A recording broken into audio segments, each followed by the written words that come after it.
नमस्कार दोस्तों, राधे राधे, जय श्री कृष्णा। मैं इस वंदना भोजक चैनल पर आप सभी का एक बार पुण्य हार्दिक अभिनंदन करता हूं। आप लोगों का बहुत बहुत स्वागत करता हूं।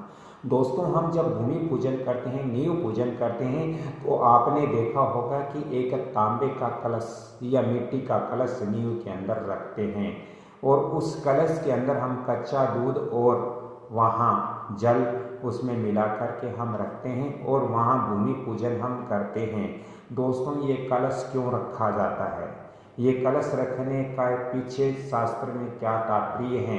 दोस्तों, कलश रखने का तात्पर्य ये है कि जैसे कलश के साथ में हम नाग नागिन का जोड़ा भी रखते हैं।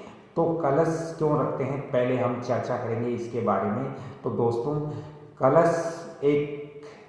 कलश है वो भगवान विष्णु का स्वरूप माना गया है और कलश के अंदर जो दूध और जो जल होते हैं वो क्षीर सागर, भगवान जहाँ विष्णु विश्राम करते थे तो क्षीर सागर का प्रतीक है, इसलिए हम उस कलश को वहाँ रखते हैं। दोस्तों, भगवान कृष्ण की विशेष नाग ने रक्षा की थी, इसलिए हम अपने घर की जब नींव लगाते हैं तो वहाँ नाग नागिन का जोड़ा वहाँ गाड़ते हैं ताकि हमारा घर सुरक्षित रहे, हम किसी भी विपत्ता के अंदर न आए।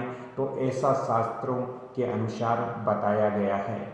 दोस्तों, इसके अलावा हम जब भूमि पूजन करते हैं तो वहाँ कलश पूजन भी हमें करना चाहिए, नवग्रह पूजन भी हमें करना चाहिए।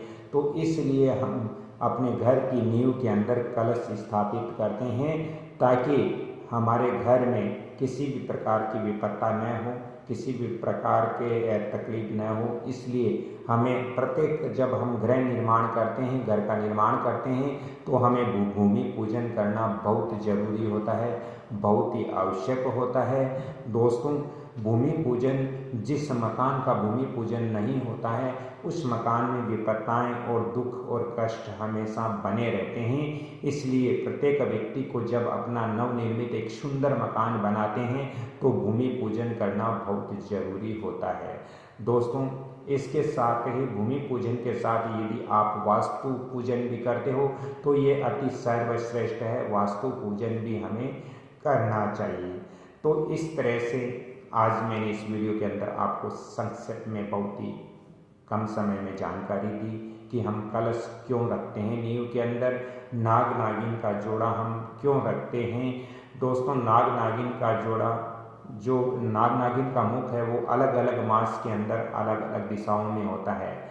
नाग का पूंछ और नाग का मुख है वो अलग अलग मास, अलग अलग महीनों के अंदर अलग अलग दिशा में होता है। इसलिए आप अपने नज़दीकी पंडित जी से पूछ करके आप ये इस डिस्कस पर पहुँचें कि किस दिशा में नाग नागिन का मुख, आप किस मास यानी किस महीने के अंदर गृह निर्माण प्रारंभ कर रहे हो, नींव भरना प्रारंभ कर रहे हो, तो आपको सर्प का, नाग नागिन का जो मुख है वो किस दिशा में रखना है। आप अपने नज़दीकी पंडित जी से संपर्क करें या ज़्यादा ही आवश्यकता हो तो मेरे से संपर्क करें। मैं आपको फ़ोन नंबर भी दे रहा हूँ 7901718402।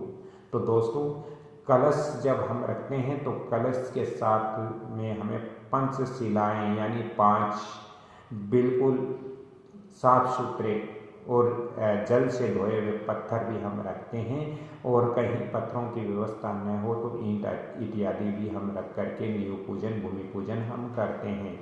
दोस्तों, ये वीडियो लंबा हो जाएगा, इसलिए अगली जानकारी मैं और आगे दूंगा।